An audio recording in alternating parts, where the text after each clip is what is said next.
ஆதி காலங்களில் நாம் ஒரு ஃபங்க்ஷனுக்கு கிளம்புறோன்னு வச்சுக்கோங்களேன், குடும்பத்தோட அந்த மோட்டார்லாம் கண்டுபிடிக்காத காலம். அப்போ நம்மளுடைய பயணம் அப்படிங்கிறது 500 கிலோமீட்டர் 1000 கிலோமீட்டரு நம்ம போக வேண்டியதாக இருந்து அப்போல்லாம் யாரை பயன்படுத்தணும்னா மாட்டை நம்பி தான் இருந்துச்சு. அப்போ இந்த மாட்டை நம்பி இவ்வளோ தூரம் நாம் போகணும், இதுக்கு ஏதாவது உடம்பு சரியில்லாமல் போச்சு அப்படின்னா என்ன பண்ணுறது அப்படிங்கிறதுக்காக இந்த மாட்டுக்கு நாம் என்ன பண்ணோம் அப்படின்னா, இந்த பயணம் துவங்கிறதுக்கு முன்னாடி எலுமிச்சம்பழத்தை கொடுத்து மிதிக்க சொல்லி, மூலிகையெல்லாம் கொடுத்து சாப்பிட சொல்லி நம்மளுடைய பயணத்தை ஆரம்பித்தோம். இது அதனுடைய குழம்பு அவ்வளோ தூரம் அதை அசைஞ்சுக்கிட்டே போகும்போது ஏதாவது ஒரு புண்ணு வந்துச்சுன்னா என்ன பண்ணுறது அப்படிங்கிறதுக்காக இந்த கிருமி நாசினி எலுமிச்சம்பழம் அப்படி மிதிக்க விட்டு அப்படி கொண்டு போகும்போது ஏதாவது ஒரு புண்ணு வந்தாலும் உடனே ஆறி.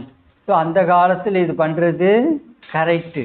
இப்போ என்ன பண்ணுறோம், 4 வீலில் 4 எலுமிச்சம்பழத்தை 40 ரூபா தண்டம்.